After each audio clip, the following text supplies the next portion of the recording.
Biden से मिलने को तैयार, पुतिन खत्म करेंगे वॉर। बाइडेन से मिलने को तैयार, पुतिन खत्म करेंगे वॉर। यह क्या होगा, यह हम सब जानना चाहते हैं। लेकिन यह कहना अतिशयोक्ति नहीं होगी कि रूस की असली ताकत का नमूना युद्ध के 229वें दिन देखने को मिला। उसका एक छोटा सा ट्रेलर जब युद्ध शुरू हुआ था फरवरी में, तब देखने को मिला था, और दूसरा 229वें दिन। इसका मतलब क्या हुआ? इसका मतलब यह है कि पुतिन ने टारगेट सेट किया और यूक्रेन के शहरों पर बम बरसा दिए।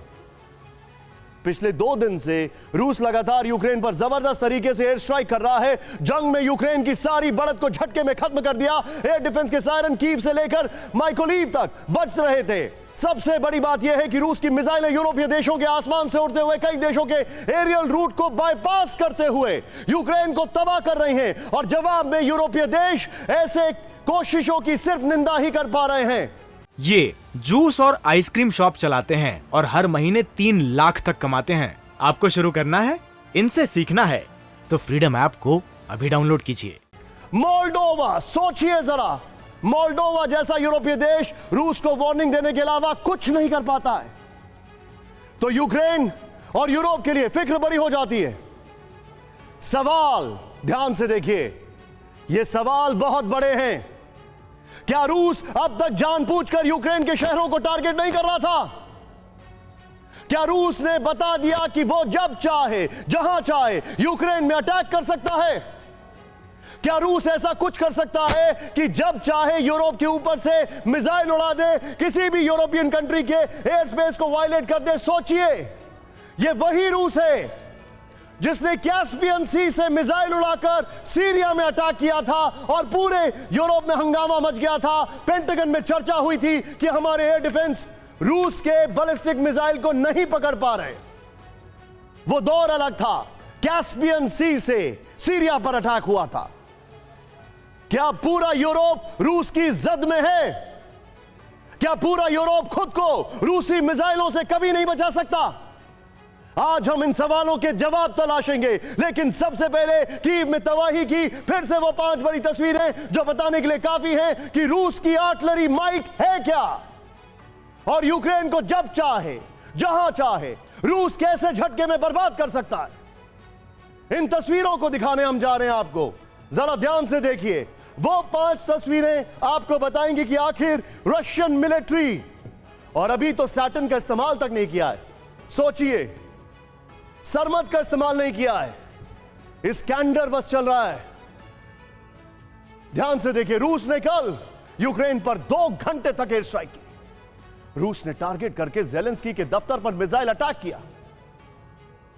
यह देखिए तस्वीर, ज़ेलेंस्की का दफ्तर टारगेट पर था। जूम इन करें मेरे कैमरामैन सतपाल जी, यह है ज़ेलेंस्की का दफ्तर, वहां से कट कर सकते हैं। रूस ने टारगेट करके जर्मन काउंसलेट की बिल्डिंग को निशाना बनाया। जर्मन काउंसलेट, बार बार नाजी नाजी कह रहे हैं वो लोग। रूस ने टारगेट करके कीव के प्लेग्राउंड में मिसाइल गिराई। कीव के प्लेग्राउंड में रूस, मतलब कीव के सेंट्रल पार्क के प्लेग्राउंड के अंदर रूस ने टारगेट करके कीव के थर्मल पावर प्लांट को तबाह कर दिया। Thermal power plant. और रूस ने कीव की शान कहे जाने वाले सिर्फ 3 साल पहले बने ग्लास ब्रिज को भी निशाना बनाया। यह तस्वीर हम आज आपको इसलिए दिखा रहे हैं, और फिर से दिखा रहे हैं क्योंकि इससे यह बात ठीक से समझ में आएगी कि यूक्रेन का हवाई किला कितना कमजोर हो चुका है और कैसे रूस ने इसमें पलक झपकते ही सेंध कर दी, मिसाइल वाली सेंध। यह हमले यूक्रेन रोक सकता था। यह हमले यूक्रेन रोक सकता था, रूस की मिसाइलों को हवा में ही नष्ट कर सकता था।